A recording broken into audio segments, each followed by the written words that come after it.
ready for some football. I don't know about you. Who else could it be but your man Lou? Yeah. The LouieTeeNetwork is powered by MusicHead University. MusicHeads, classes in session. Turn me up. Enroll on YouTube now. Link is... Who else could it be? With me, your man, Louie T. Welcome to Super Bowl 60 overtime. Patriots, Seahawks, dominant performance by the Seattle Seahawks. 29-13 is the final score in this football game. Lots to pick apart here. Congratulations to the 2025-26 Seattle Seahawks for being the last team standing and hoisting their second Lombardi trophy in franchise history.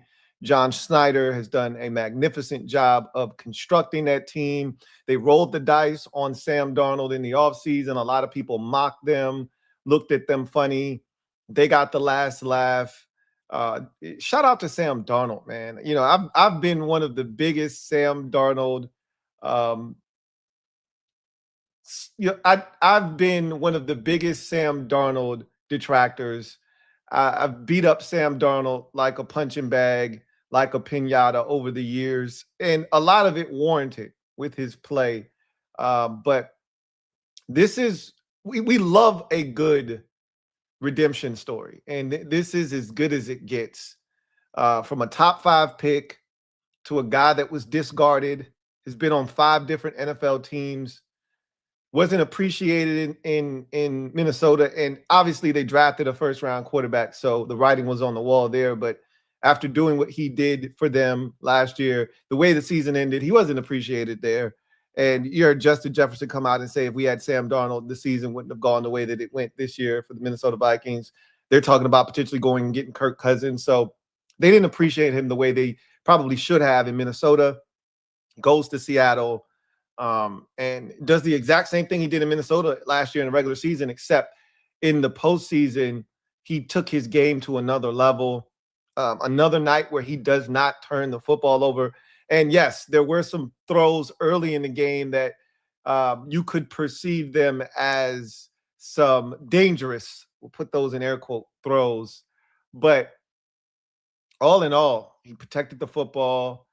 I thought his ability to maneuver within the pocket, whether it was to use his legs or to extend the play, even if it was incomplete just to avoid a sack, he did that at least 4 or 5 times. And I thought Sam Darnold was spectacular, but I still believe the MVP of this game should be Kenneth Walker III. It's a shame that the touchdown at the end got called back. That would have given him the MVP for sure. They're going to find a way to give it to somebody else, I believe. He was the MVP of this game. While Darnold was really solid, his numbers don't knock your socks off. And when there was no offense, there was Kenneth Walker III. So I believe K9 should be your MVP, but it's hard when you don't score a touchdown to be the game's MVP. But I've seen it done before, and I think he should be the one to get that award for tonight's win. But it's all about the Seahawks defense, and that's where we're going to start. And I talked about this on the preview show, that what it really was going to come down to was who could take care of the football and whose offensive line could block the other's front. And I told you the Patriots don't necessarily have a star edge rusher. Neither team does, for that matter.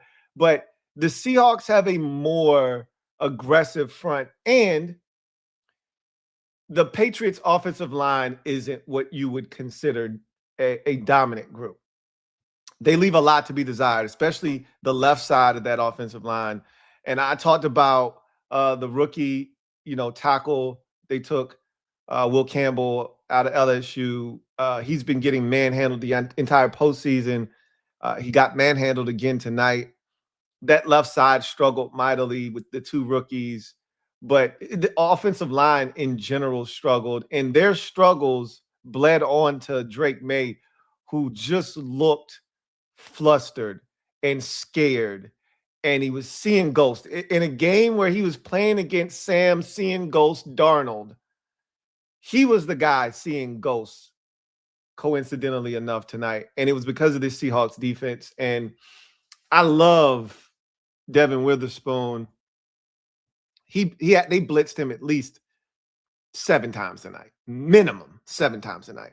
It's the same blitz, right? If it's not broke, don't fix it. The Patriots couldn't pick it up. And honestly, those blitzes that hit home were on Drake May. Those are on the quarterback because you have to know that you're hot. You can't pick up every guy. You don't have enough blockers to do so. And you got to know where to go with the football. You throw into the blitz, and Drake May never figured it out. And so they just kept bringing the blitz. And they had no answers. And then when they didn't blitz and they just rushed 4, they were devouring that offensive line. Drake May could not decipher the zone coverage. And we talked about this on the preview for this. You know what you're getting. You're getting zone coverage. They're not going to play man. They're going to drop 7 when they don't blitz, right? When they don't blitz, they're going to drop 7. They're going to rush 4. And you have to protect against their 4-man front. And they couldn't protect against the 4-man rush. They had no answers for Byron Murphy II. It felt like he was consistently collapsing the pocket, winning with quickness off the line.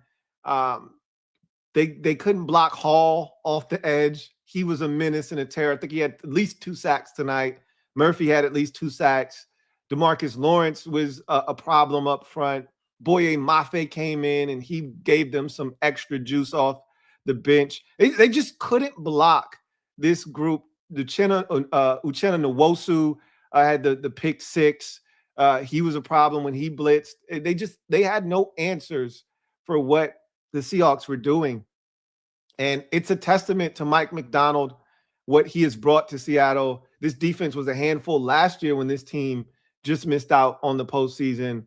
And you could see that they continued to build pieces. Getting a Nick Amanawari is such a get for them in the second round because he's a chess piece and he allows you to do so much, unlock so much. I thought, like, you know how this goes. You win the Super Bowl, everyone's watching. They're going to lose some of those pieces, right? I thought Kobe Bryant was outstanding tonight, and he's a free agent. They're probably going to try to re-sign him. They should re-sign him. Can't re-sign everybody, though. Tariq Woolen was out there. He gave up the touchdown, but he got over there late. He's a free agent. Josh Jobe, the other corner, the other starting corner, is a free agent. I assure you, one of those 3 won't be back next season. They were all fantastic for the most part tonight. Collectively, as a defense, there's not much they can't do. They can cover with their backers. They can rush with their backers. They can rush with just 4. They stop the run as good as any team in the league. Their safeties run and hit. Their safeties can cover. Their safeties can take the football away. Their corners, again, they play a lot of zone, but if they have to play man, they can. They tackle. We saw, a couple plays early in the game where, May looked to get rid of the ball quickly, threw it to his back out of the backfield on a flare, and Josh Jobe is there to clean him up immediately for a 1-2 yard loss, right? So they make it tough on you. They tackle. They're sound in their principles. Everybody's where they're supposed to be. They play on a string. The thing that I think was the most impressive tonight was just the consistent pressure they put on May. Because I've watched Seattle all season long, and they've had games like this where they've just been relentless with their pressure. And there have been games where they've struggled to get pressure consistently. They get it here and there. But, we saw it in the NFC Championship game. Granted, that's a family member. They know you better than anyone else. And, oh, by the way, that was a league MVP in Matthew Stafford.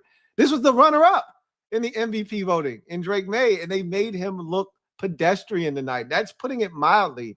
They made him look like a second-year player who didn't belong in the Super Bowl. That's what they made him look like. We'll talk about Drake May here in a bit.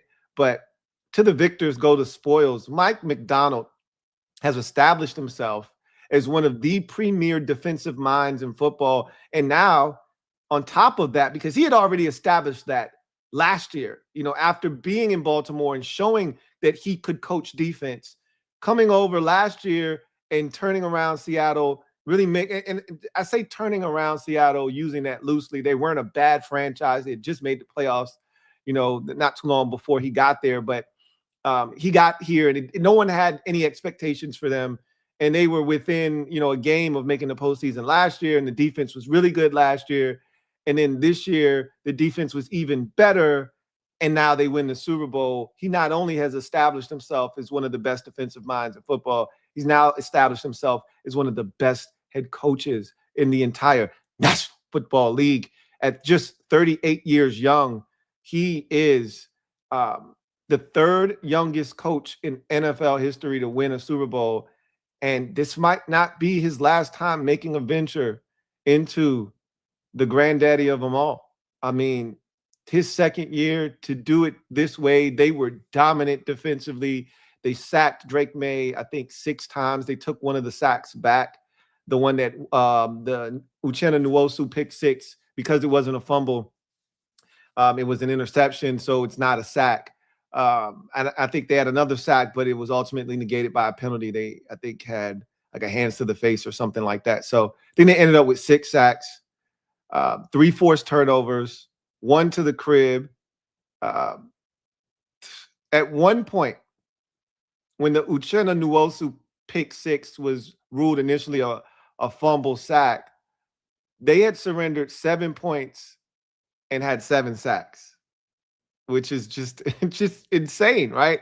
We got to the fourth quarter and the Patriots had not advanced the football past the Seahawks 43-yard line. I mean, it was incredible. We were talking shutout for a bit there, right? In the fourth quarter, we were sitting there talking potential shutout.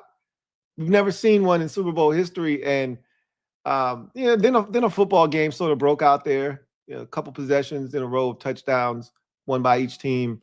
But ultimately, this defense, if there was any question about whether this was going to turn into a football game, because after Seattle was forced to punt and it was 19-7 and May's getting the football back and they start to get into a little rhythm, you could feel like, uh-oh, here we go. And then I said one of the most impressive things was the consistent pressure. How about pressure out of no huddle? They're going tempo. You don't have time to make a defensive call, right? You don't have time to get your subs in and get this exotic blitz in. They're going tempo. You line up and you come with a nickel blitz. Sack, forced fumble. Well, no. Hit quarterback, ball in the air, picked off, touchdown. Do you know how hard it is to assemble that? Generally, when a team goes no huddle, it forces this is why tempo is important. This is why teams do it. Generally, when you go tempo, it forces you to get into something vanilla, something base. Cover 3, cover 4, cover 2, right? Something easy. You can communicate to everyone so everyone's on the same page. And they get into an exotic blitz that forces the game clinching, essentially, turnover and touchdown. That's so impressive. And again, it goes back to coaching. The discipline, the ability to get everybody lined up on the same accord.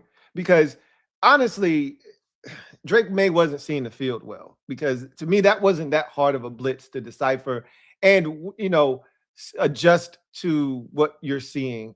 That's a simple communication between you and your receiver. Hey, how many times are they going to bring that nickel blitz and you don't throw the ball to the guy that he's blitzing off of? It's not like Seattle had a guy right there plastered to him as soon as the ball was snapped, and now they're taking away that option. I'm looking at the all 22s of this play. They've done it multiple times, and that receiver is open every time, and Drake May's not even looking at that receiver. And if he's not going to make the adjustment, I'm going to keep bringing that same pressure, and that's what they did, and they had no answers for it. And Devin Witherspoon's got to be the best blitzing nickel in the entire league. There's one blitz where he gets the sack, where he pinballs off of like 2 different Patriot offensive linemen. Like he comes into the B gap, bounces off somebody, ricochets, redirects, chases down May and gets the sack. And it's just a thing of beauty, man. He's phenomenal. He's phenomenal. So is this Seahawks defense. You're the offensive side. I mean, if you could give the MVP to just the side of the ball, you just give it to the defense, man. Like, they deserve it in this game. But if I had to give it to someone, an individual, it'd be Kenneth Walker III.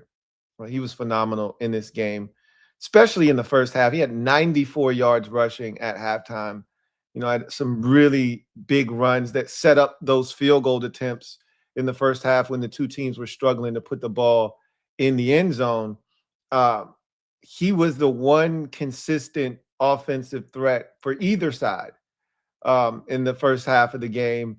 And then the second half, the Patriots sort of adopted a mentality of, we need them to throw the football, right? Like, game's kind of getting away from us. We can't let them run the football because that's going to run out clock, shorten the game. And if they throw it, maybe we can force an interception or a turnover. If they throw it and it's incomplete, it stops the clock. So it's more beneficial to us for them to have to put the ball in the air than them running it. So they started dedicating more bodies towards the line of scrimmage, and it really kind of shut him down in the third quarter in particular. He did come back to life in the fourth quarter, but he continued his torrid pace in the postseason. It's going to be interesting. I think he made it very interesting, the decision that they have to make as to whether or not to retain him in free agency. They were going to let him walk. And if Zach Charbonnet is healthy right now, there's not a conversation. He would not have had the postseason that he turned in, because he would have been splitting carries and he wouldn't have been allowed to do the things that he ultimately did this postseason. But now with Charbonnet's injury and then the recovery time for that, he might not be ready. More likely than not, he won't be ready to start next year. Can you afford to let Kenneth Walker III walk? And then after what he just did, do you even want to, is the question. He still may be allowed to walk. You can't sign everybody, as I said. And generally, we see this in the league all the time. When you win the Super Bowl, teams come calling to snatch away your guys. And usually, if you're a smart team, you pick and choose which ones you want back and you let the others walk. I assume the Seahawks are going to do the same thing. And they may do that with Kenneth Walker III. But I think he put an exclamation point on his Seahawks career, if it is, in fact, at its end. He was phenomenal tonight. Caught it out of the backfield, had a nice screen and run.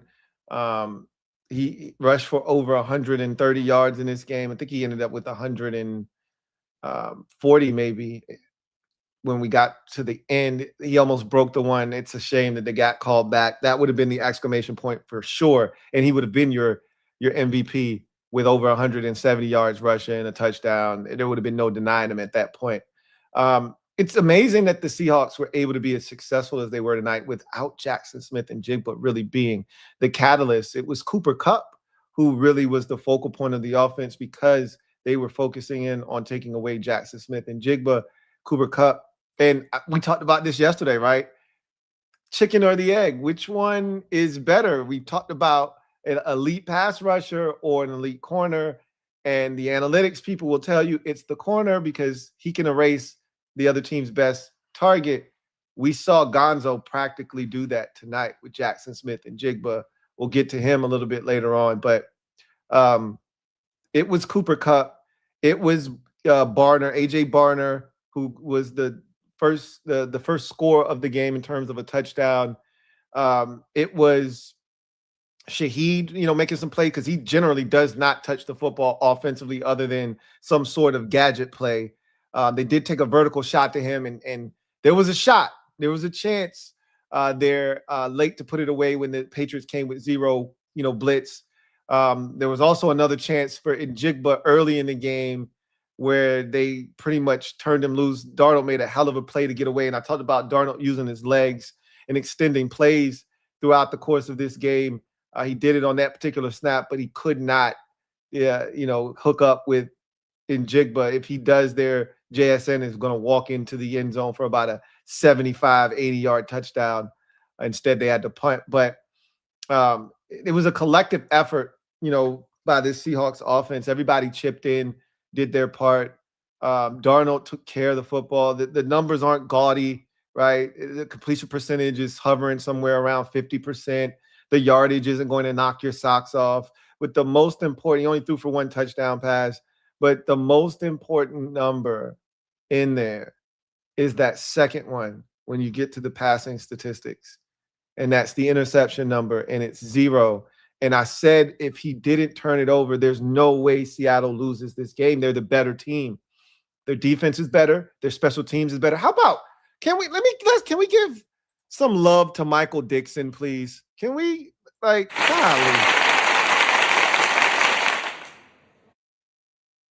Another round of applause for Jason Myers, everybody.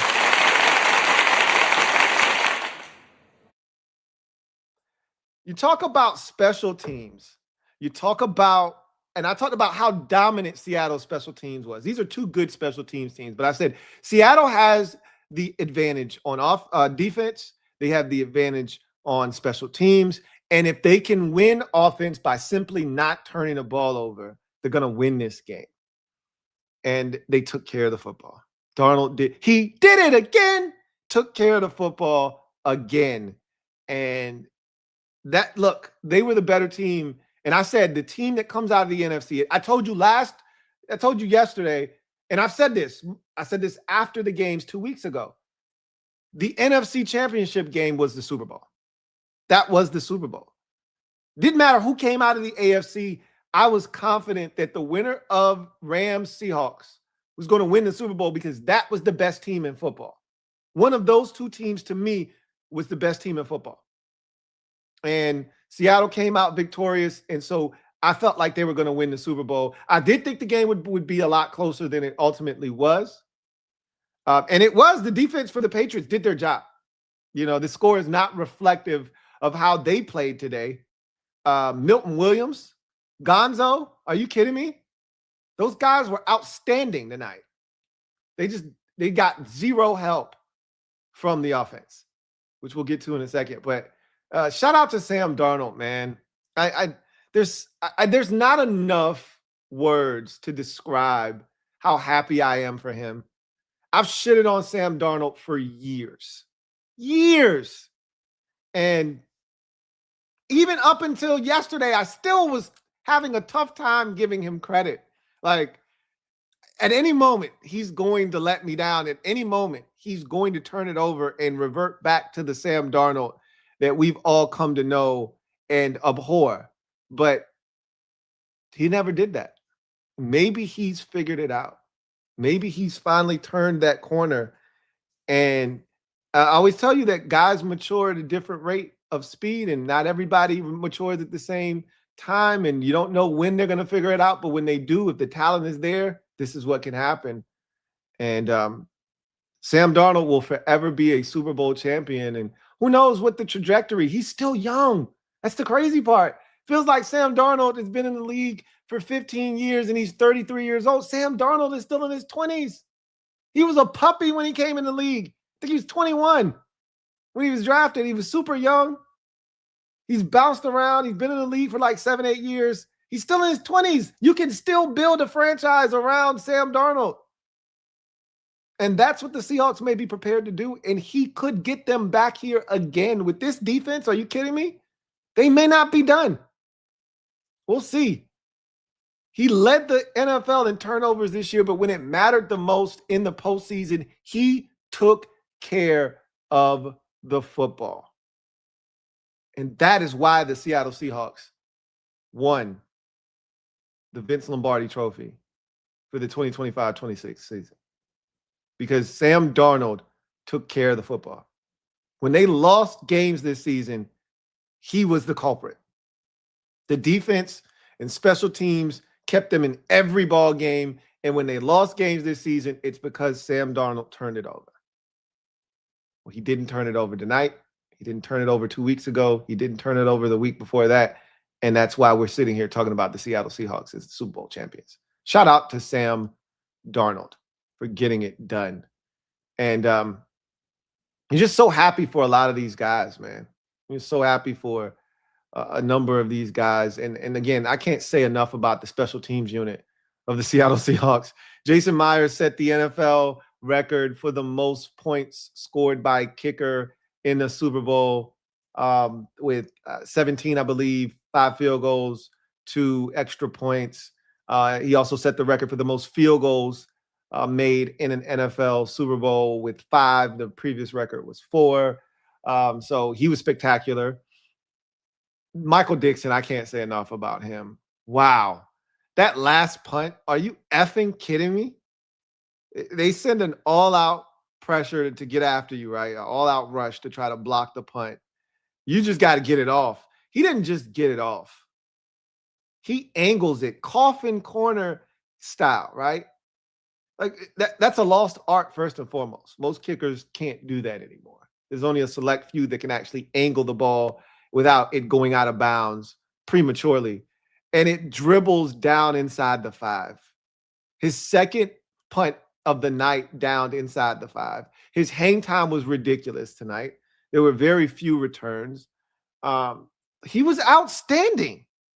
That was a huge part of this game as well. The Patriots were consistently backed up deep in their own territory on a night where they were struggling to move the football. Staring at 93, staring at 95, staring at 98 yards of real estate that you have to navigate and negotiate when you're struggling just to get a first down. That's a daunting task. The special teams of the Seattle Seahawks is just stupendous tonight. This was a collective effort. This is what you call a collective ass whooping that they dished out tonight. Everybody did their job. Everybody took turns getting their hands on the belt, getting a couple of whales in, handing the belt off to the next side of the football where they got their turns in, their licks in, and then they handed the belt off to the next, and they just kept taking turns. This was a 3-phase sound beating, as a wise woman used to say. A sound beating. Score doesn't do it any justice. 29-13. This was an all-around beatdown by the Seattle Seahawks as they win their second Super Bowl championship in franchise history. You head over to the Patriots side of things, and let's get the dessert out of the way so we can like really struggle with the veggies, right? Let's get to the defense. They did everything they had to do in this game. Their ability to force field goals. You hold a team to pretty much 15 points because at the 2 touchdowns that the Seahawks scored, I really don't charge that to their account. One directly was, the offense turning it over and a residential call being made. The other was a turnover that set them up point blank range, and they were able to deposit it finally into the end zone. At some point, the dam's going to break, but their ability to force field goals throughout the game kept this thing from being a laughable game in the first half. This could have been Seahawks Broncos in the Meadowlands. This could have been 48-7 or whatever that score was, once upon a time. This could have easily turned into that. But Gonzo had a knockaway of a pass that would have been a touchdown to Rashid Shaheed. Gonzo had a near interception on a ball that was not well thrown by Darnold. He had him. That should have been a touchdown. That was a ball that was slightly behind him that gave Gonzo, but that's still a hell of a play by Gonzo. And if you're a Commanders fan out there, every time you watch this kid play, especially when you see him play the way he did tonight and take away a guy that was the offensive player of the year and basically reduce him to next to nothing, you can't help but sit there and think he should have been one of us. He should have been ours. And that's when you start thinking about Ronald Rivera and his crew, and you want to slap one of them. You just want to find them and slap one of them. Slap the smirk off their face when they were talking about taking old stick legs. Emmanuel Forbes. Oh, he forces turnovers. Man, we really screwed the pooch on that one. Damn, he's good. He was outstanding tonight. How about the rookie safety? What was it? Woodson? 4th round pick? Shit, he's good too. Really good. He was everywhere. He felt like he was ubiquitous. He was everywhere. And then I thought Milton Williams was damn near unblockable the vast majority of the night. And I just talked about how Seattle's going to lose some of their players. It's inevitable. It happens to every Super Bowl winner. Milton Williams was one of the guys the Eagles decided we don't have to have. We've got a ton of depth, and they do. But, Ajomo is good. He ain't Milton Williams. Like, I'd even take it a step further. Jordan Davis had a breakout year. He ain't Milton Williams. And the other Georgia defensive tackle, the knucklehead, the one that spit on Dak in the first game and got tossed, he had a step back season. He was not all that good at all this season. Milton Williams is better than all of them. He was dominant tonight. He just couldn't get Sam Darnold on the ground. He got him. He finally got him after his 3rd attempt. He finally got him. But they couldn't block him. Milton Williams was a handful tonight. If not for this defense, Seahawks score a 40-burger tonight. They put up a 40-burger, maybe even 50. It's just a shame that the offense gave him no help. Didn't even give him a break. These were 3 and outs from the offense. It's not like they just weren't scoring. These were 3 and outs. They just got off the field, and now they got to go right back on the field. You could argue that Gonzo was the best player on the field tonight. You could make that argument. You could make the case. You could make the case. He was the best player on the field tonight. So the defense did their job. Special teams, fine. It's really no net gain, no net positive. It's a wash. They didn't do anything to impact the game. I thought their punter, punted really well, Behringer.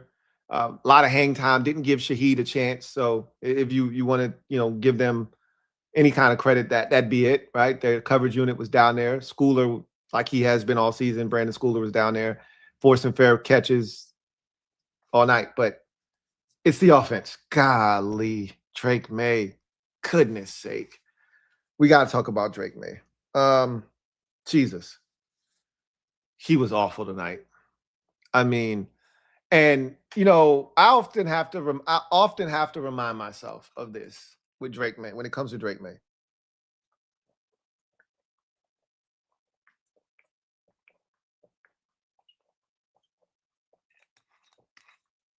I often have to remind myself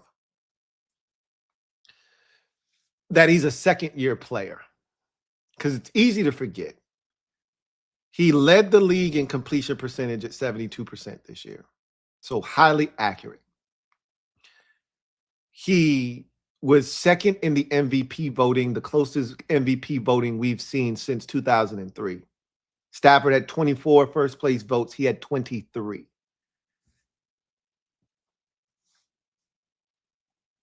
You forget sometimes that he's a second-year player. But throughout this postseason run, he's looked like a second-year quarterback. I thought he was really good against the Chargers in Wild Card Weekend because the Chargers, that's a tough defense. They play zone. They give you a lot of different looks. He took what they gave him. I thought he played within the margins, didn't try to force anything, but he got sacked a bunch, and he turned the ball over in that game. And I said, you can't do that moving forward if you expect to win. But he did. The good thing was they were playing against inept offenses, and the weather was terrible in the next 2 games, which really benefited them. I told you guys something that really spooked me with Drake May. And I saw this during the AFC Championship game. I said, that moment looked too big for him. He was missing throws against Denver. Remember, this was before the weather hit at the end of the first half into the second half. We're talking early in that game, open receivers that he's hit 72%. 72% completion percentage. And these weren't on dink and dunkers. These weren't wide receiver screens. He was throwing the ball down the field, pushing it vertically. 72%. And throws that he had been hitting all season long with relative ease, layups for him, he was missing by a mile against Denver. And this wasn't with a ton of pressure in his face. He just got the yips. And I was like, uh-oh, that's not good. Then you compound matters by adding in the element of pressure, which the Broncos did apply. He was sacked 5 times in that game as well. And then you look at tonight, and it started early. Will Campbell got bull rushed into him on the first throw of the game, and he did a great job of getting it out to Ramondre Stevenson for a nice gain. But that was a sign of things to come. That offensive line got their asses whooped. He was scaried back there. And it got to a point where he wasn't seeing the field at all. And he started missing targets when he did have time. His feet got happy. There's a great example of him with happy feet. There's a play where Kayshon Bouttie's running a little in cut. And all he has to do is stand tall like he always does and deliver the football. He takes off running to his right, resets his feet quickly, throws the football inaccurately. Boutte dives for it, can't make the catch. Incomplete pass. And that was a sign of what the day would be like for Drake May. And then you could see him. There's a throw that, again, he's made this throw. And then, like, it's so frustrating because the throw to Mac Hollins over the middle, in the middle of like 5 Seahawk defenders, you're like, bro, how did you get that football in there? But you've got Pop Douglas on a deep over route, wide open behind a defender, and he's got to dive and he doesn't come away with it. And that's an easy throw for Drake May. You got Austin Hooper on a corner route. You're backed up against your own goal line, and he's open for a 30-yard gain, and you overshoot him by 4 yards. He was rattled. He was shook. Ain't no such things as halfway shook. No, or halfway crooks. Scared to death, scared to look. He was shook. They took that man's heart in the first quarter, and he never got it back.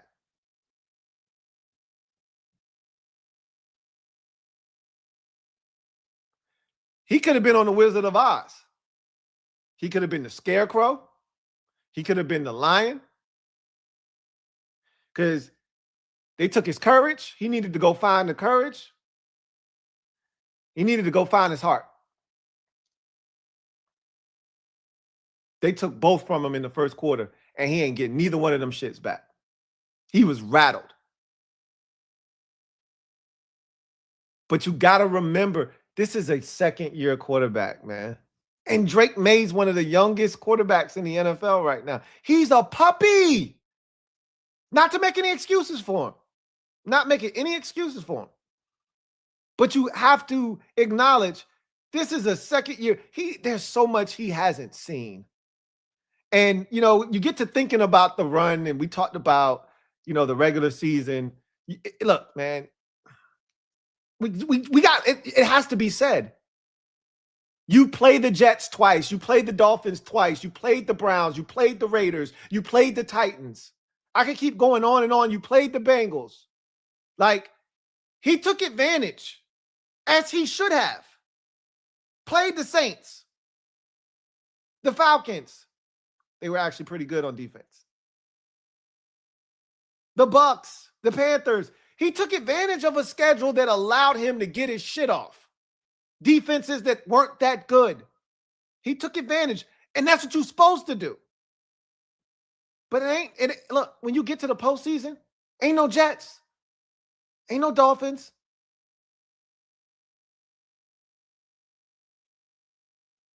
I can assure you, Titans aren't showing up. No Bengals defense in sight. And every defense outside of the Chargers that he saw in the postseason, he struggled. He wasn't good against the Texans. His legs were. He wasn't good against the Broncos. His legs were. And he wasn't good tonight. He was awful tonight. Awful. He looked like a second-year quarterback, though. You could tell he wasn't seeing the field well. I'll give you a great example. I just talked about that play that really was the game for all intents and purposes. You know, and he missed some throws, and he made some decisions that looked like a flustered quarterback searching for answers. I'm going to just throw some shit up. You know, there's a throw to Mac Hollins. The game is still in the balance. This is not desperation time. It's 19-7, and he just throws the bitch up to Mac Hollins in triple coverage. And I'm like, hey, Drake, what the are you doing, bro? What are we doing right now?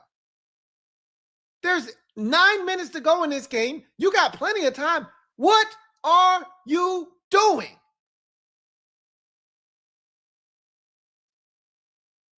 The blitz that ended the game by Devin Witherspoon.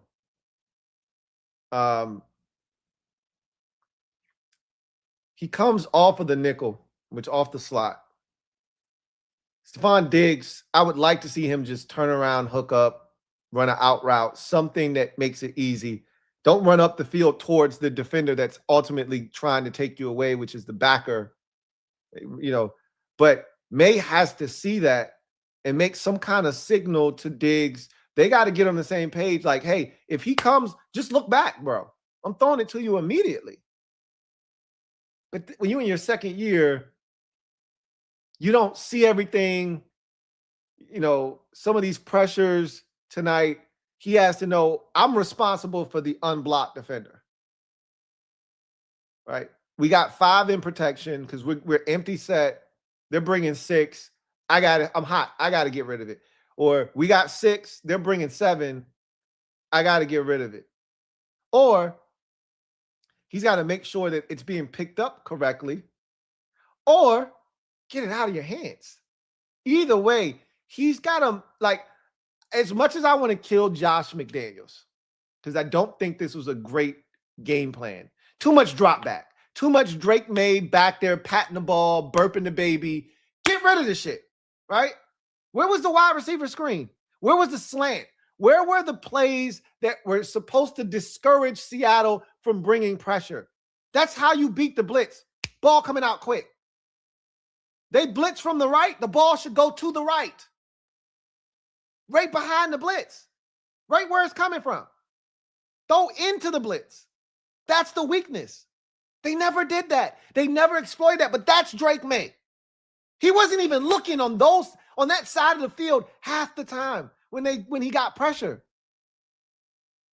It was as if he had never seen this kind of defense before. He probably hadn't. This is why you have to remind yourself he's a second-year pro. There's so much he hasn't seen. He was confused. He was confused. He was battered. He was bruised. He was befuddled. He was scared. He was scared, bro. And another thing that I felt like was, I think, showcased tonight, he was somewhat exposed in this way.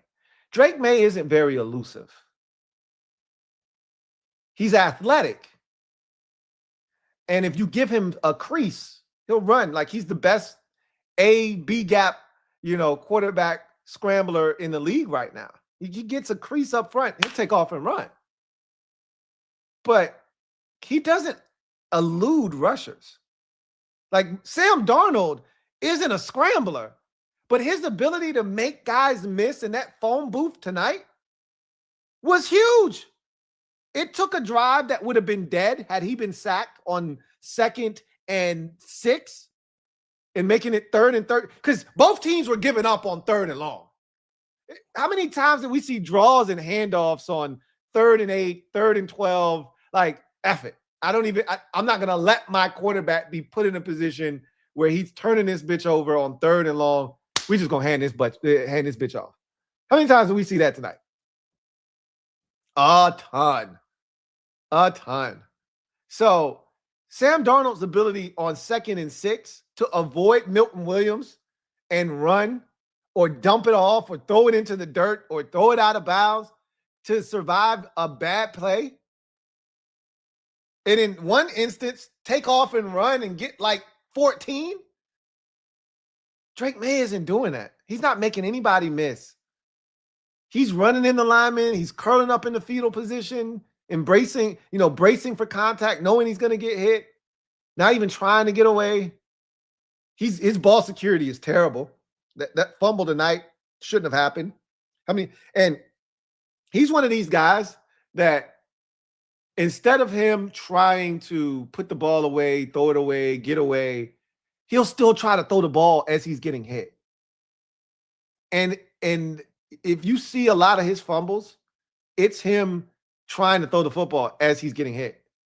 The Houston game, I think the Broncos game might have been some poor ball security, which he's not.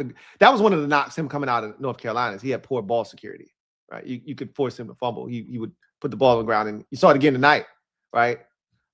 Just poor ball security on that fumble, the first one of the night that Byron Murphy recovered. He's a young quarterback. This one stings because there's no guarantee you get back here.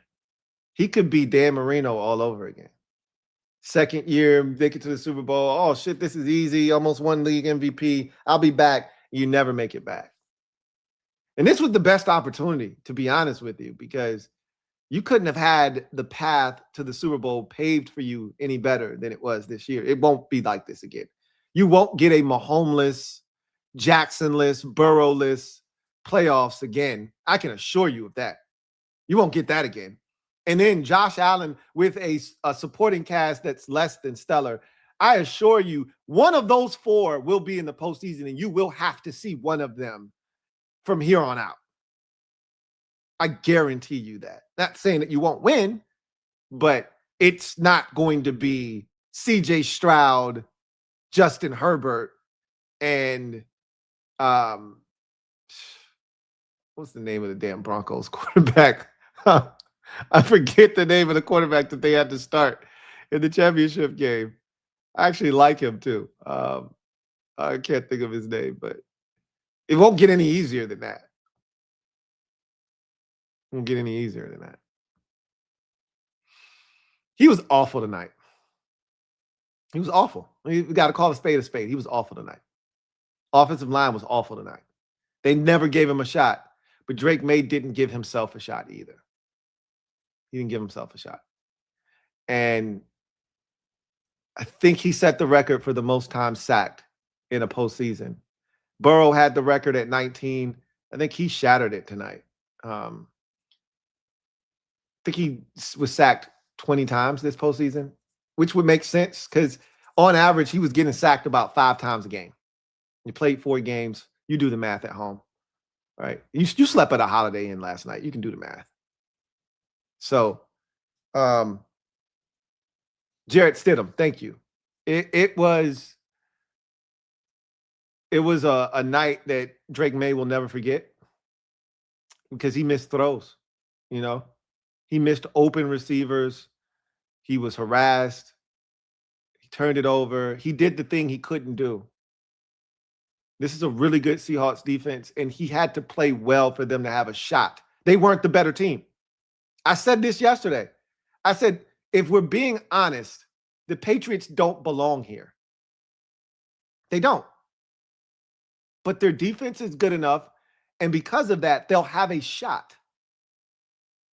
And that's exactly what happened. They had a shot. But Drake May had to play well, and that offensive line had to protect him, and neither happened tonight. And you could argue chicken or the egg. It doesn't matter. At the end of the day, even when he had time, he didn't perform well. And that was the case against Denver. Before the pressure hit, he looked like he was overwhelmed by the circumstances of, oh shit, this is big boy football. This is AFC Championship game. He looked overwhelmed. He looked overwhelmed again tonight. Oh my God, this is the Super Bowl. What am I doing here? He got it. He got a taste, and maybe this will be the experience that he needs to help him get over the hump the next time. Or there may not be another next time. That's why you got to take advantage of these opportunities, because you just don't know if you're ever going to get another shot to do this. I think we just watched Drake May play his worst game since his rookie season. I think we just watched him play his worst game since his rookie season. Pick the worst time to do that. The completion percentage had to be below 50. He threw 2 interceptions. One of them, don't ask me what the hell that bullshit was. The one he threw to Julian Love, what the hell was that about? Like I told you, some of the decisions he made, the jump ball that he threw aimlessly to Mac Hollins into triple coverage, like, bro, what? There's a throw that he made to that's the same play. The interception when he threw like he was trying to fit that into Kayshon Boutte. I'm like, bro, there's no way in hell that football's getting. What are you doing, bro? What are you doing?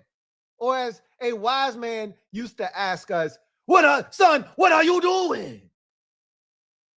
What are you doing? He's like, I don't know. Stop asking. I don't know what I'm doing. Stop asking. That was a terrible interception. Terrible interception.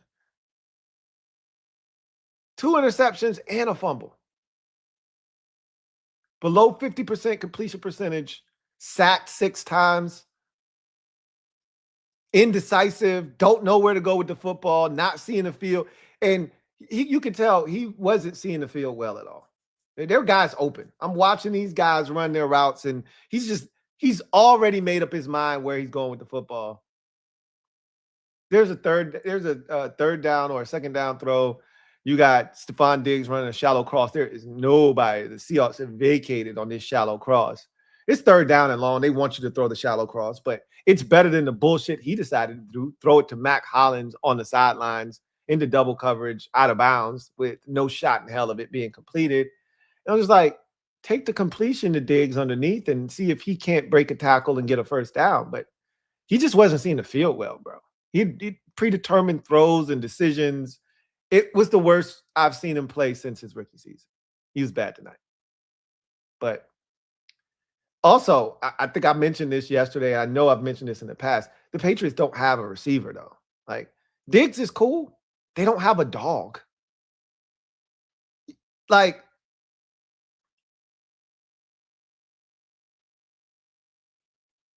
I thought both teams were aggressive early. Like, New England weren't respecting the Seahawks receivers. The only one you could tell they respected was JSN, but they had their guy on him. So they were like, yo, we good. They were jumping shit early, and Darnold had to be pinpoint accurate to not be picked off. They were jumping routes. And I felt the same way about Seattle. They weren't respecting the Patriots. Who's afraid of Kayshon Boutte? What is he going to do? Diggs is cool, but he's old. Like this ain't Diggs of 2014. This ain't Diggs of 2020. Hell, this ain't Diggs of 2022. He's older now. Mac Hollins is cool, but ain't nobody afraid. He all right. Like, there's no, like, big winner for them. A guy that Drake knows, this guy's going to win for me and I can get him the football. But he didn't do himself any favors. even when guys were open, he was missing. So it's just a bad game all the way around. But then again, I digress. This was a dominant performance by the Seahawks. They were the best team in football this year. The best team in football won the Super Bowl. Generally, that's what happens. Last year, the Eagles were the best team in football. They won the Super Bowl. Doesn't always happen that way, but generally speaking, that's what happens. The best team in football usually wins. The Chiefs, usually when they win the Super Bowl, they were the best team in football that year. The Patriots, like I said, they didn't belong in the Super Bowl. If we were being honest, they didn't belong here. But they earned the right to play for this Super Bowl. And we saw very quickly that on a neutral, field, at a neutral site against a team that had a better defense, better special teams, and without the turnovers, a better offense, this was going to be a tough task for them. But I thought their defense would give them a shot, and they did. And I did not think their offense would play this bad. I did not think their offense would play this poorly. I didn't think so. I knew there was a chance they could turn it over once or twice, but I also thought they would generate a turnover or two by themselves of their own as well. That never materialized, and it just went from bad to worse late in the game. So anyway, I digress. Let's get to the comment section, see what you guys have to say. Before we do that, though, let's get a word from one of our sponsors. Come back on the other side, and then we will get to what you have to say about this 29-13 Super Bowl victory for the Seattle Seahawks. Sleeper is the best way to experience and connect over sports together. It's a one-stop shop for all of your sports needs. You can celebrate and chat in the games in real time with other users, get the fastest scores, blazing fast news and alerts right at your fingertips. Play in fantasy leagues and win real money on picks contests. So enjoy sports the way they were meant to, together. Download the #1 sports app today. Predict the hottest football stats like passing yards, receiving yards, touchdowns, interceptions, and much more to cash in on your daily fantasy football skills. Use promo code LTN, and Sleeper will match your first deposit up to $100. Terms and conditions apply. See Sleeper's terms of use for details. Currently operational in over 25 states. Check out Sleeper today. Sleeper. Shout out to Sleeper for sponsoring this stream. I was 4 Kayshon Boutte yards away from walking away with over 600 tonight. 4 yards. And as you could imagine, I was at the edge of my seat for those final 2 drives. I needed 5 Diggs yards. He got those. I needed 4 Kayshon Boutte yards. And all I could say was, just throw it to Kayshon Boutte one time, Drake. Please. He wouldn't do it. He just kept throwing the ball to Pop Douglas over and over and over and over again. And then he started throwing the ball to Diggs. I'm like, okay, he already got his yards. Throw the ball to Boutte, but he's a guy that lines up on the outside. And Drake May just couldn't throw the ball to the outside tonight. So it was going to be the easy completions inside, the closest ones to him, which were the slot guys, Diggs and Pop Douglas. And that's who kept getting the football. And I was like, Boutte's not going to get the football. And I begged for that final stop, right? They had 2 timeouts. They kicked the onside kick. I begged for that stop. Like, come on, just give me one more shot, man. And when Kenneth Walker bust that run on the 3rd down, I was like, no, because I thought he was going to go down. And I'm like, I see him, waving his hands like this. I'm like, oh, shit, he's going to score this touchdown. Hell yeah. This is even better, right? And it got called back. I'm like, oh, it doesn't matter. Either way, it gets called back. They're not going to convert this now. And they didn't. And they had to punt. And I'm like, I got a shot. That's all I could ask for. And he still didn't. He threw it to him one time on like basically a Hail Mary attempt with 12 seconds. Like, I'm doomed. That's the best I'm going to get. I'm doomed, bro. So, yeah. That sucks. Shout out to Sleeper for sponsoring this stream, though. Anyway, I digress. I will say no, you know what? Keep that to myself. Let's get to the comment section. Metaphor. Thank you for being a member for 53 months. Celebrate! Who writes, Drake May be not. I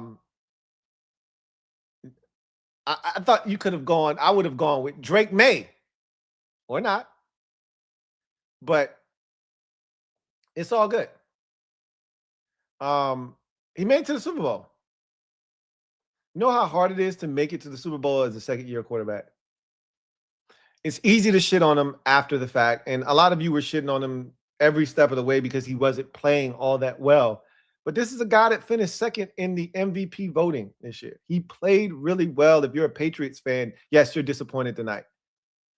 But you know you got a guy. You got a guy. You got a quarterback that's going to give you a shot every year. And that's all you can ask for in this league. Give me a guy that's going to give me a shot every single year, and they got a guy. But tonight wasn't his night. It was not his night.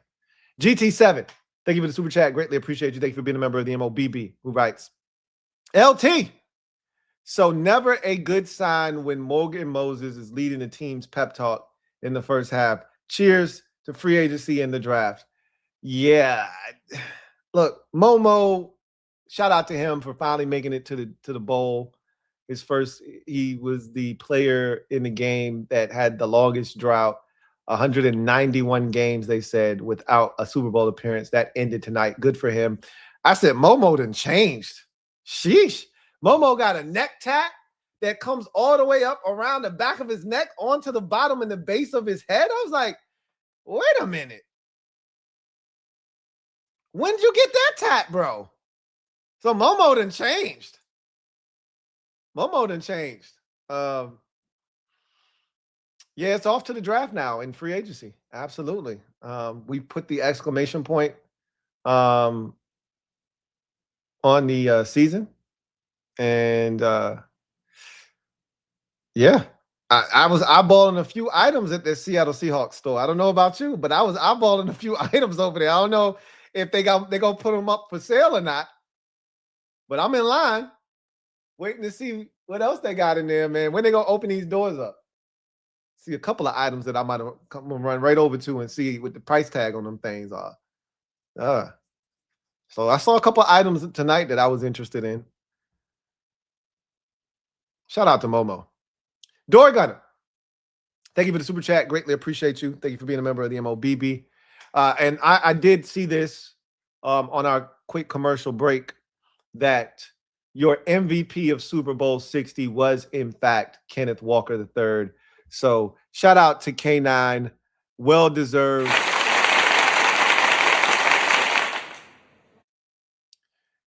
He was outstanding tonight, and he deserved to be the Super Bowl MVP, and I'm glad he got his just due tonight. Today's price is not tomorrow's price. That's for sure.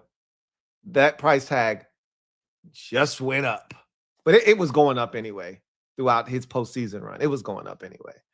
Door Gunner, thank you for being a member of the MOBB, who writes, May better than 5? LOL. Yeah, right. Pat's offense was cheeks all playoffs. Finally played a team that could actually score points. Again, I'm not going to play the game of what the Pats offense is or isn't, what Drake May is or isn't. I know what he was tonight, and it was not very good. Ultimately, he's a really good young quarterback. That 2024 draft class of quarterbacks has a chance to be one of the best we've ever seen, with just the three quarterbacks at the top, right? May, Daniels, and Williams. The other three, and Nix. I've got to throw Bo Nix in there. He was in the championship game, and if he doesn't get hurt, or he led his team to the championship game, and if he doesn't get hurt, he might have been playing in the Super Bowl tonight. Don't know what's going to become of Michael Penix Jr. in Atlanta or J.J. McCarthy in Minnesota, but if you tell me 4 out of the 6 first-round pick quarterbacks hit, I tell you, that's one of the best drafts we've ever seen in NFL history. That's what I'll tell you in terms of quarterbacks. Right. So May he's young. He's the youngest of that group. and he's the first of that group to make it to the Super Bowl. You can say what you want. I don't think he's better than 5, but this isn't for me, I'm not looking to compare those two like right now. That's not what this is about. I know that's what the fan base always likes to do, right? Because it feels like you got to defend your guy and lift him up in order to, like, you got to disparage this guy to lift your guy up. I don't subscribe to that theory, but I know a lot of you do. And I can't knock the hustle, but I just tell you what my vantage point is. Drake May is really good, but he's also really young. And we've seen Jaden Daniels look like this before. Let's not act like Jaden has never looked like this. We can't point the finger. He didn't look like this against Philadelphia, but the outcome was the outcome. And you ask any non-Commanders fan about that game, and they'll say Jaden Daniels didn't play well. Like, we didn't watch the same game, but okay, whatever. He didn't look like this, but we've seen games where Jaden didn't look right. He didn't look good. So it happens. It happens. Terry McIntosh, thank you for the super chat. Greatly appreciate you. Terry writes, I'm glad all who passed on Gonzalez are gone. So am I. And you know what makes that even more painful is the Commanders log that we got where they doubled down on Emmanuel Forbes. Remember, Eric Stokes walks over to what was our general manager's name? Oh, shit. Martin Mayhew. Eric Stokes walks over to Mayhew and like, Forbes is still on the board. You got to take him, right? He's like, yeah, but take him. Like, oh, you just go back and I could play that video over in my mind. Rivera driving from his house in the car. He's already talking about drafting the kid. He's giddy. They had already made up. It didn't matter who was on the board. They were taking him no matter what. They were so bad at their jobs.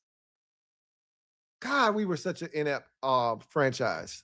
It was the blind leading the blind. You had a dumbass owner who just wanted to give all the power to someone to take the blame off of him so he didn't have to be in the limelight. So he gave all this power to Rivera, who had no idea what to do with it. And he just started hiring a bunch of his buddies. They were all yes men, and it was just all bad. Mucked every draft up. None of those guys are around now. Sheesh. That's the one that's going to haunt us, though. Because we talking about needing a corner right now. JLG, thank you for the super chat. Greatly appreciate you. Thank you for being a member of the MOBB, who writes, I think the last 2 Super Bowls have shown us that if you can get pressure with 4 and have talented DBs, you'll win. That's the name of the game. Like, I've talked about how the league is switching over from like the old adage is, if you can, play man. But what you're seeing is teams be able to rush forward and play coverage behind it, zone, because it puts less stress on your secondary. Like, if you playing man, you got to have dogs, like dudes legitimately that can cover.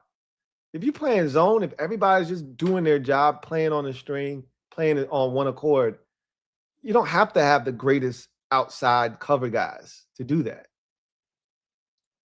And what we've seen the last 2 years is exactly that. You can rush 4, play coverage behind it. You got a shot. You got a shot.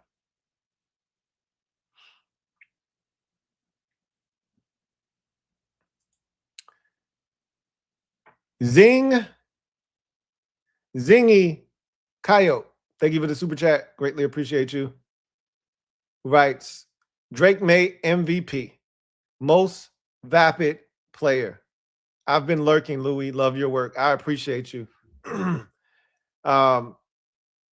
Drake May was the runner-up in the MVP race. He was everything we wanted for Jaden last year. He was everything we wanted for Jaden last year. He exceeded the things we wanted for Jaden. We wanted Jaden to be in the MVP race. And he was up until about week 10 or 11. We wanted Jaden to make it to the Super Bowl, and he almost did. He fell one step short.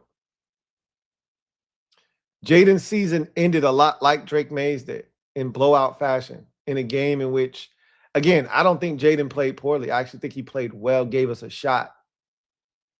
Drake May did not, but it doesn't change the fact that you lose in essentially blowout fashion. Ours was a lot worse than, theirs, because they actually have a defense. We don't. We didn't. The Patriots actually had a defense. So they stopped it from getting out of hand. So Drake May will be back. I'm not saying he'll be back to the Super Bowl, but he'll be back. Like, the Patriots aren't going away. They're well coached. They're going to add talent to their roster. They'll be back. Drake May's young, second-year quarterback. Shout out to all the lurkers out there, man. Shout out to all the lurkers out there. Shadow Striker 789. Thank you for the super chat. Greatly appreciate you. Thank you for being a member of the MOBB, who writes, we had a 1% chance of getting K9 prior to this. That is now 0. Yeah, pretty much. Rip, he says, Woolen stunk up the playoffs. Maybe that gets him moved to DC. I wouldn't say he stunk up the playoffs. I wouldn't say that. When they did give up plays, he was usually on the wrong end of it. But I take him in a heartbeat still. These were perfect throws. He was right there, right? So happy for Darnold. You can see him trying to keep his emotions together. Man, what a defense. I'm happy for Darnold too. I really am happy for him, what he's gone through, and to see him persevere and come out on the other side. That's a rare quality that you see. Most young quarterbacks that are drafted high, as Sam Darnold was, it doesn't work out for them in their first 2 stops in their NFL careers. They usually are relegated to being a David Carr the remainder of their career, right? It just doesn't work. You turn into a Marcus Mariota, right? Great backup, a mentor to some young quarterbacks, right? Like, that's usually how it goes for you when it doesn't work early in your career. You turn into a Daniel Jones or an Alex Smith, right? Solid quarterbacks. You can win some games with them, or Ryan Tannehill, but you'll never win a Super Bowl with that guy. He actually climbed the mountaintop and conquered and planted his flag, man. That's rare. Like, him and Baker Mayfield, and it's amazing because that 2018 draft class has come to life with Mayfield, Jackson, Darnold, and Allen, right? The only one that didn't make it out of that group was Josh Rosen. But for a while, it looked like it was going to be an underwhelming, underachieving group. Who would have thought of all those quarterbacks in that 18 class of Darnold, Mayfield, Jackson, and Allen, that Darnold would be the one to make it to the Super Bowl and win it first? Who would have thought? What a defense is right. What a defense is right. They put on a clinic tonight. They put on a show. MC Saba, thank you for the super chat. Greatly appreciate you. What's crazy is we were saying the same thing last year. This is the greatest defensive, performance we've seen in the Super Bowl ever. This is so dominant. And we said the same thing this year. So to JLG's point, you can rush 4. And that's every defensive coordinator's dream. It's rushing 4 and being able to play coverage behind it. You can rush 4. But what you saw tonight was Seahawks haven't been a big blitz team this season. But when they do, they bring Dos Equis, right? MC Saba, thank you for the super chat. Greatly appreciate you, who writes, if AP can get JD5 a great defense and the right pieces, we will have a legendary comeback. I cannot wait until we are back in the playoffs. Well, I can tell you this: a great defense isn't built overnight. The Patriots built a good defense, but a great defense isn't built overnight. And they already had Gonzo when your boy showed up. They already had an elite corner. Thanks to us, they already had an elite corner. So that's half the battle, is finding a guy that can cover on the outside.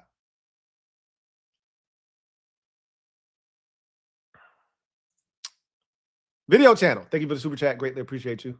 Video channel. Right. Thank you for being a member of the MOBB. Lou. Video channel. Will Campbell just put in his app for guard. Yeah. Yeah. Yeah, he did. Good one. Good one. Yeah, he went to the Brandon Sheriff School of kicking inside the guard. Sam Cosme, all of that good stuff. He's a guard. Those short arms that they talked about throughout the draft process, he can't do it, man. They got to get him inside. He could become an all-pro guard, Pro Bowl guard. He can't play tackle, though. This has been proven. It sucks because when you spend a top 5 pick on offensive lineman, you so desperately want him to be a tackle because you don't spend a 4th overall pick on a guard. But that's what they've done here. Just like when we spent the 5th pick overall on a guard. A guard, as a wise man once said. He's definitely a guard. He just put his application in for the guard. They're going to have to draft a tackle or get one in free agency or something, because they have a penchant for short arm tackles. For some reason, they love them. They flock to short arm left tackles. Wynn was the same way when they got him from Georgia. They got to stop doing this shit. Drake May won't survive if Will Campbell continues to be his left tackle. He's got to kick inside the guard. That's a good one, video channel. Swaggy P. Thank you for the super chat. Greatly appreciate you. Thank you for being a member of the MOBB, who writes, congrats to the Seahawks. I knew this BTA was coming. I did not. I will be honest with you. I did not. I thought this would be a much more competitive game than most people thought. My guy Derek B was like, yo, if Darnold and the Seahawks don't turn it over, this is definitely a 2-score win. And I said, I could see that. I could see that because I even made the statement that the Patriots don't belong here. But I just thought their defense would keep them in the game, which they did. And so he says, I wanted to slap Rivera upside his head every time Gonzalez made a play. Every time he made a play, I just in my head, I was like, Rivera, you stupid. Like I was talking to Cole or something. One day, JD5 will be holding the Lombardi on to the offseason. Hashtag raise hell. One day. Dream, dream, dream, dream. Keep dreaming, man. We can dream, right? On to the offseason we go, Swaggy P. Let's do it. Joseph's Journey. Thank you for the super chat. Greatly appreciate you. Joseph's Journey writes, I'll still take JD5 over the rest of the 2024 class. As will I, but we're biased, Joseph. We're biased. Of course we would. Every Bears fan would say the same thing about Caleb Williams. Every Patriots fan would say the same thing about Drake May. I don't think every Broncos fan would say that about Bo Nix. But I think the other 3 teams would say, no, I'm good with my guy. F what you talking about. I'm good with my guy. That's the way it should be. That's the way it should be. Jared Fromm, thank you for the super chat. Greatly appreciate you. Thank you for being a member of the MOBB. My guy Jared writes, about to hit up the Seahawks free agency shop. Gonna grab K9 and Reek. You need anything? Yeah, I mean, I was looking at Josh Jobe. Hey, if you could get me Kobe Bryant, man. You know what? If you got to put one of those items back, put K9 back. Grab Kobe Bryant instead. I'd much rather that. But yeah, man. If you grab K9 and Reek, if you could throw Kobe Bryant in the cart, that'd be splendid, man. That would be so splendiferous. Yeah, I think that's it. I think I'm good there. But yeah, let me know if you need me to add something to that. I could throw a couple bucks your way if you need it. I'm gonna tell you right now though, if the price tag on K9 goes up anymore, we're gonna have to pivot. We're gonna have to pivot. But I'm outside the Hawk store like, hey, when y'all open them doors up, man? When y'all open them doors up? Oh, I see the rack over there. I'm going straight over there when they open up. I wonder how much that costs. We both in there. We were both looking inside like, who's that looking in their window? Blah. They like, hey, back up. No batting now. They about to tell us back. K9 still ours. You can have Reek. K9 still ours. Kobe Bryant still ours. Back up. Colin Talks Sports. Thank you for the super chat. Greatly appreciate you. Thank you for being a member of the MOBB, who writes, Mike Macdonald is the next great head coach. DC media probably thought the most notable thing today was John Bon Jovi leading the Pats out of the tunnel. I kid. You ain't shit for that, Colin. Oh, man. Yeah, you took us all the way back to the joint practice. Not the best day for DC media, I will admit. Me and Candy have talked about that. That was pretty funny. Mike Macdonald is definitely in line to be the next big thing at the head coaching profession. As I said earlier, third youngest coach in NFL history to hoist the Lombardi behind Tomlin and McVay. He's only 38 years old. He's already a rock star. He's one of the best defensive minds. And what he's proven now is he's one of the best head coaches. The fear has always been, because defensive coaches don't win Super Bowls, bro. You name me the last time a defensive-minded head coach won the Super Bowl. I'll wait, because I can tell you. I just don't know if you're going to be able to tell me. It just doesn't happen, bro. Is what I'm getting at. It just doesn't happen. All right? Because there's always something missing. And generally that thing, and for those of you, don't bust your brain trying to think. It's Mike Tomlin. I just said his name. Like, defensive-minded coaches don't win the Super Bowl. They just don't. So, basically, I take that back. Technically, Bill Belichick is a defensive-minded head coach. Technically speaking, he is. So, it'd be Belichick. But he almost doesn't count because he had Josh McDaniels for so long. That was his right-hand man. And he had Brady. But no, he counts. He's the head coach, right? But that's why it usually doesn't work, is because when you're a defensive-minded head coach, and we're going to find out how good Mike Macdonald is, because this is the problem. He's going to lose his offensive coordinator. He's already got the job with the Raiders. He's gone, right? Now you got to find a new guy. And you may be able to find another guy.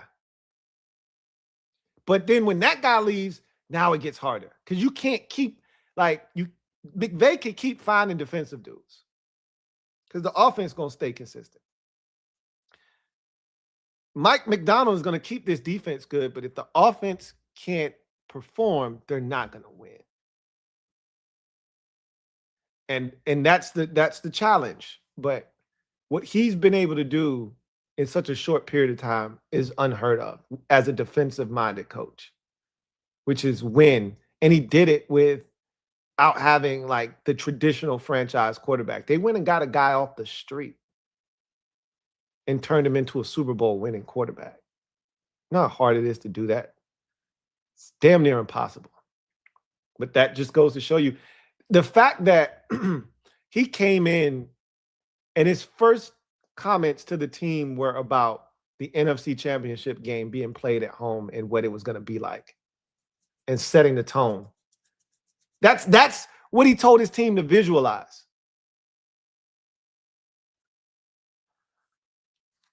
Yeah, he's different. He's different. That's what we need. One of those dudes that thought about being an accountant. That's what we need. Chris and Pip, thank you for the super chat. Greatly appreciate you. Chris and Pip writes, this would have been the Houston game if Stroud wasn't throwing tuna melts all game. Facts. Remember, the Texans defense tore Drake May a new asshole. Problem was CJ Stroud was out here playing like straight ass cheeks that game.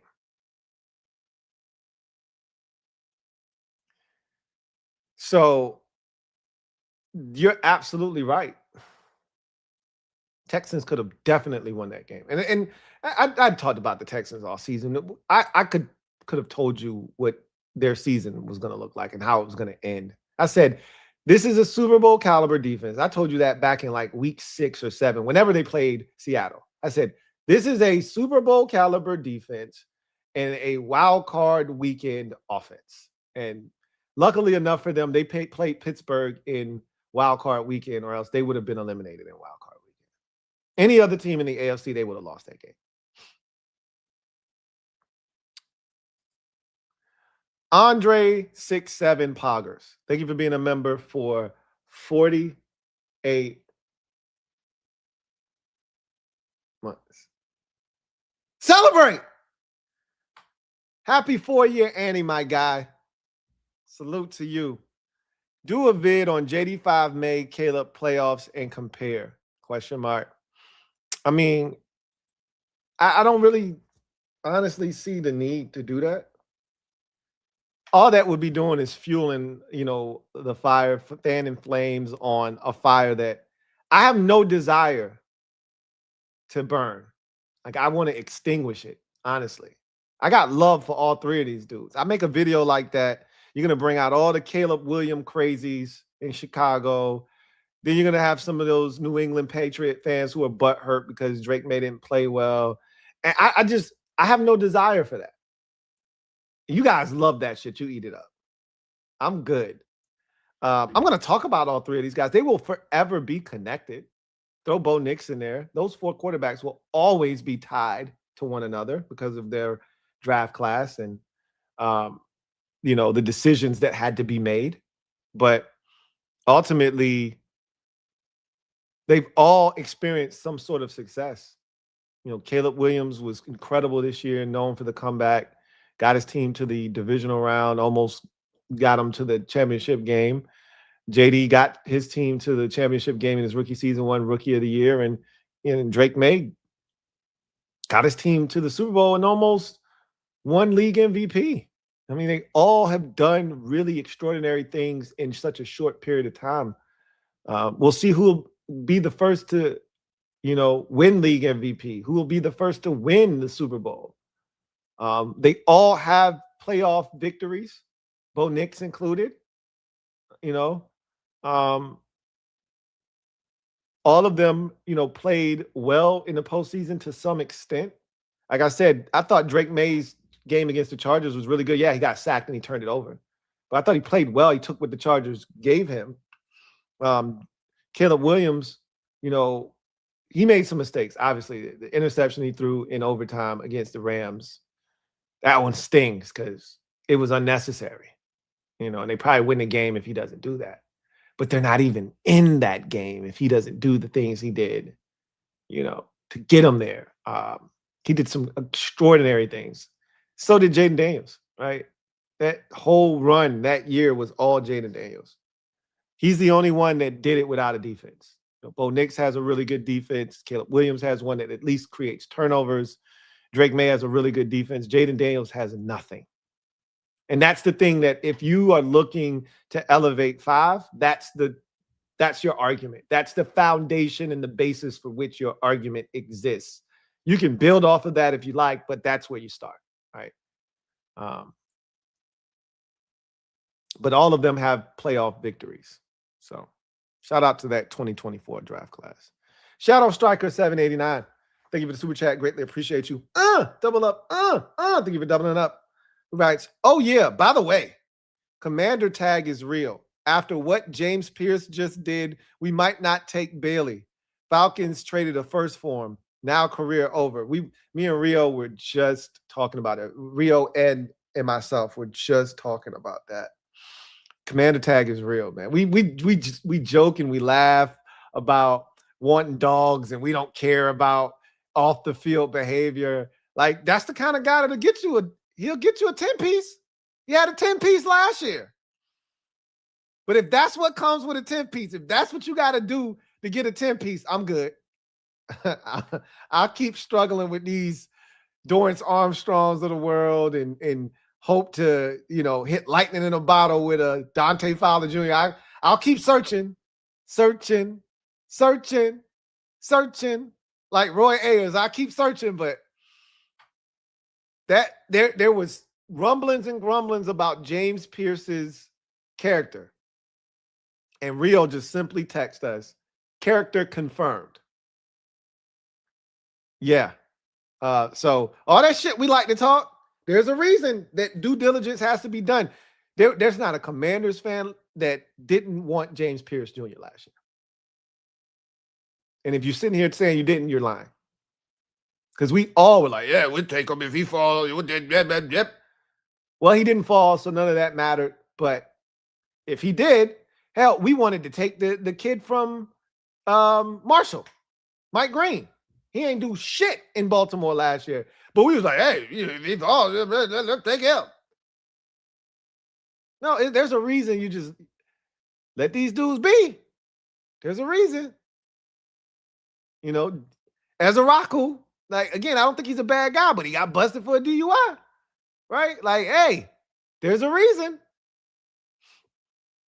I'm not saying. I'm just saying, right? And I know the Falcons are sick. I know they're sick. They sick, bro. That's multiple first-round picks you just lost. Because you can't just think of it in terms of, oh, we traded back into the first round to get him. You got to also think you gave away, you went back into the draft, the first round, to draft him. So that's a first-round pick. That's dead because his career's done. You then gave away a first-round pick in the following year's draft, which is this year, and you have nothing to show for it. That's 2 first-round picks down the drain. They are sick, bruh. That man got 10.5 last year. Zoinks! Scoob! Got to be more careful. Media Truth, thank you for the super chat. Greatly appreciate you. Shout out to Media Truth. Thank you for the super chat. Commander Cole, thank you for the super chat. Greatly appreciate you. Thank you for being a member of the MOBB. Commander Cole writes, won 1.4K tonight. Must be nice. I'm jealous. I just needed 4 Kayshawn Booty yards, and I would have had 600. I'd have felt good about my little 600 too. Let's go, Lou. May 200+ yards. Holland anytime touchdown. Barner anytime touchdown. Hawks -4.5. Sheesh. Boy, you put in some work there, man. That Hollins and Barner, I stay away from touchdowns. I have no luck with them. Hollins and a Barner anytime. Woo! That should have got you more than 1,400. That sounds like a 2-piece to me. You know how hard you got to work to get a Hollins and a Barner touchdown in the same game? Man, you should have got more than 1,400. But, I mean, it's only 4 items, so I guess I get it. But, sheesh, you did some work, bro. Salute to you. Salute to you, my man. That's beautiful work. That's beautiful work. I'm jealous. Media Truth. Thank you for the super chat. Greatly appreciate you. Double up. Once again, shout out to Sleeper for sponsoring this stream. If you haven't already done so, link in the description. Download the app. Use my promo code LTN to get you 100% deposit on your first, 100% match on your first deposit up to $100. Sam Darnold's ghost must have jumped on Drake May this evening. Happy feet. Boy, he was seeing ghosts. Oh, man. Those ghosts had him spooked. Whew. His feet were happy. Drake's feet were happy. So happy. They were happy. Happy, happy, happy. Happy, happy, happy. Poor Drake, man. Christopher McLaughlin, thank you for being a member of the MOBB for 38 months.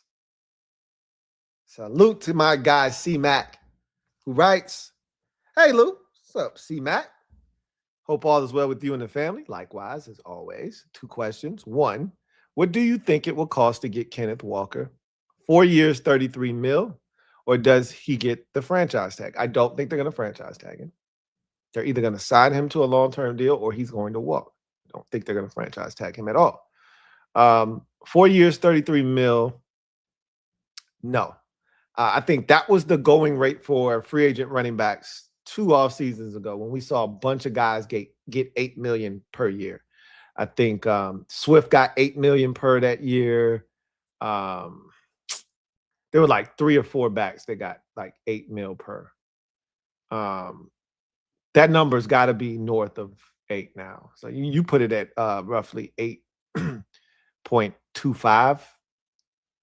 I don't think that's getting it done. It could, like, I could be overrating the running back market, but I think that number is at least 9, right? Which would get you to 36. I wouldn't be shocked if it's 10.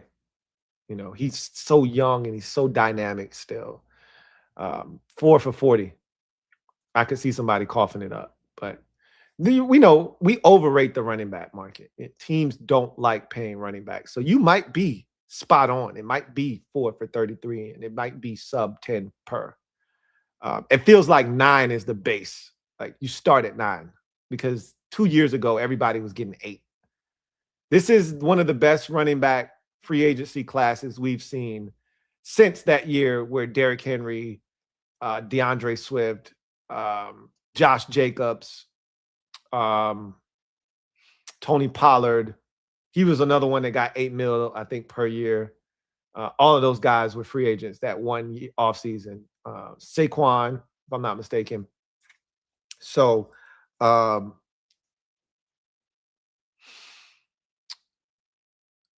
think the number is higher than 8 now.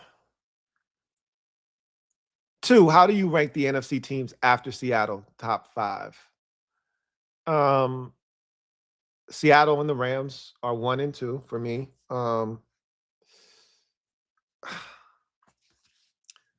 think a healthy San Francisco is right there with the rest of that division. I think a healthy Green Bay is in that mix. Detroit, you can't forget about them. Those are probably your top 5 teams in the conference. But we got to see what Detroit is, you know, with all the changes to their coordinators. San Francisco lost another good defensive coordinator again. So we got to see how they replace Robert Saleh because he did a masterful job. And now he's gone. So Seattle's going to lose their offensive coordinator now. With success comes change, right? Because you're going to lose some of the guys that helped you get there. So Seattle's going to lose their coordinator, right? Clint Kubiak's going to be the head coach of the Raiders. So he's got to replace him. 49ers have to replace their defensive coordinator. And Lions are still trying to figure out what's going on offense. They've hired a new offensive coordinator.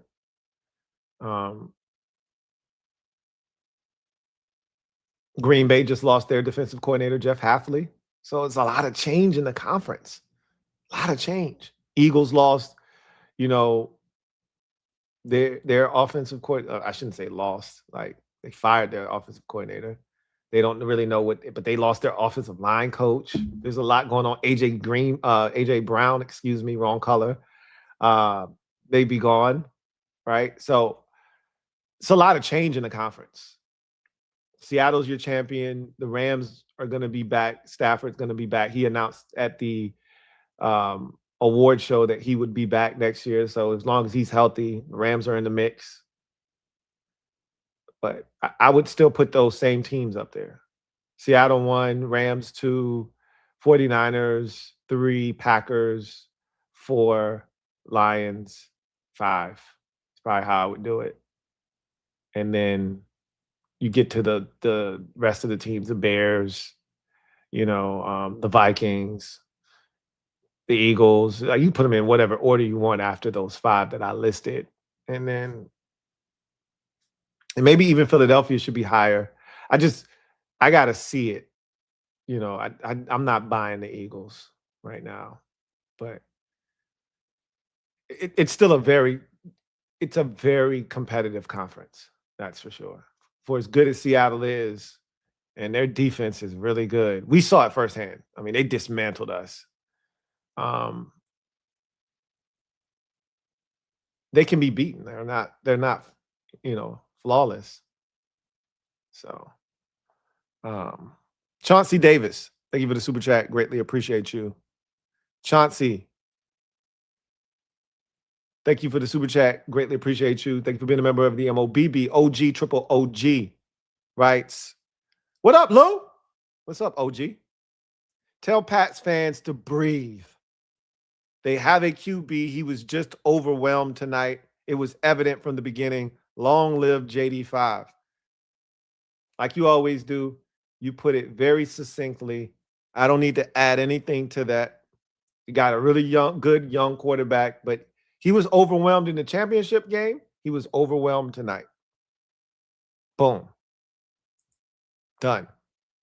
Derek B, thank you for the super chat. Greatly appreciate you. Thank you for being a member of the MOBB, who writes, told ya.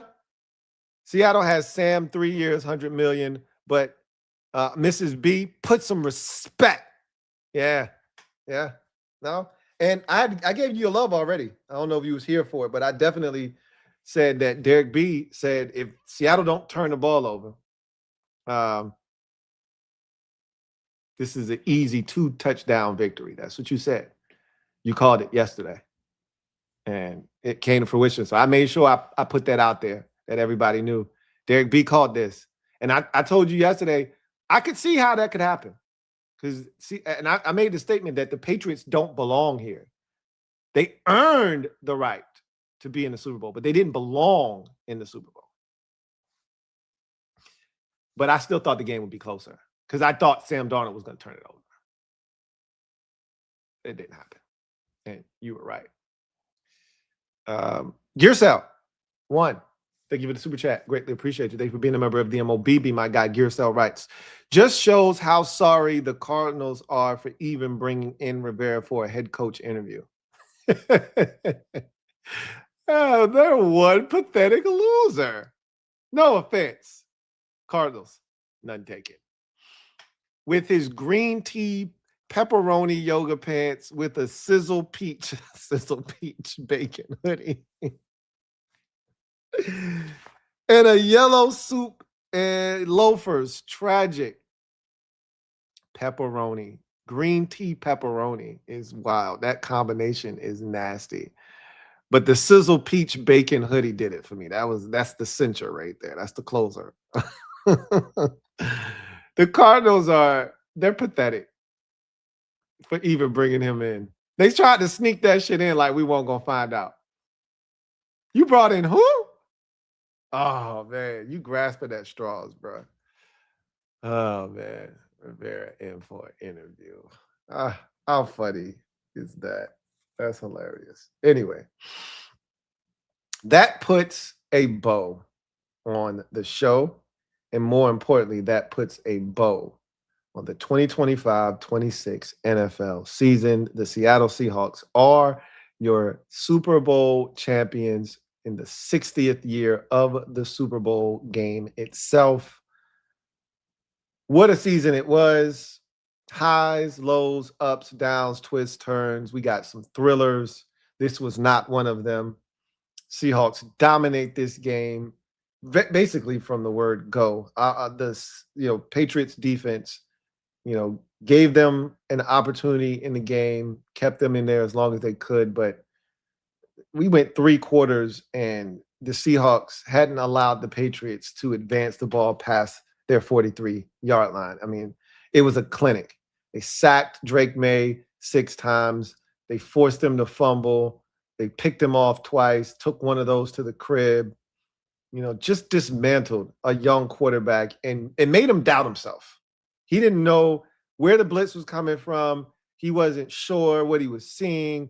He was Bassity back there, and it was all due to this Seahawks defense. Mike McDonald is a mastermind and a diabolical chemist on that sidelines, and he becomes the 3rd youngest head coach in NFL history to win the Super Bowl. In only his 2nd season at 38 years young, he has established himself very quickly as one of the best coaches in the National Football League. And Sam Darnold, what more can I say about Sam Darnold that hasn't already been said? The redemption story is complete. Sam Darnold has hushed up all the naysayers, is now a Super Bowl champion. You can never take it from him. And who knows where his career goes from here? It could go up. And the second act of Sam Darnold could be one of the greatest that we've ever seen. Whatever the case may be, Sam Darnold has found himself a home, and he is now forever and a day a Super Bowl champion. Shout out to K9 Kenneth Walker III for being the MVP of this game. He was fantastic. 94 rush yards in the first half, over 130 in the game total. Throw in another 30 yards receiving or so, and you've got a guy with almost 180 all-purpose yards in this game. He was fantastic. He deserved to be the MVP, and he was. So with that said, let's get out of here and allow you guys to enjoy the rest of your evening, morning, noon, night, whatever it is. And our offseason now officially begins. Free agency, draft, it is now upon us. We turn the page. Everyone except the Seahawks fans will turn the page. They're going to celebrate this one for a little while, as they should. But for teams like the Commanders, fans like ourselves, our shit been over, but football fans in general, now you officially can turn the page. So with that said, I hope you enjoyed this entire season's coverage. We're back to do it again next year, Godspell Life, but we off to the offseason. Let's get it. I hope you guys enjoy the rest of your evening. Until then, I'm your man, Louie T, signing off. For the last time in the 2025-26 season, I thank you guys for joining me on Overtime. Till next time, you guys take care. God bless. Good night. Congratulations to the Seattle Seahawks on winning Super Bowl 60.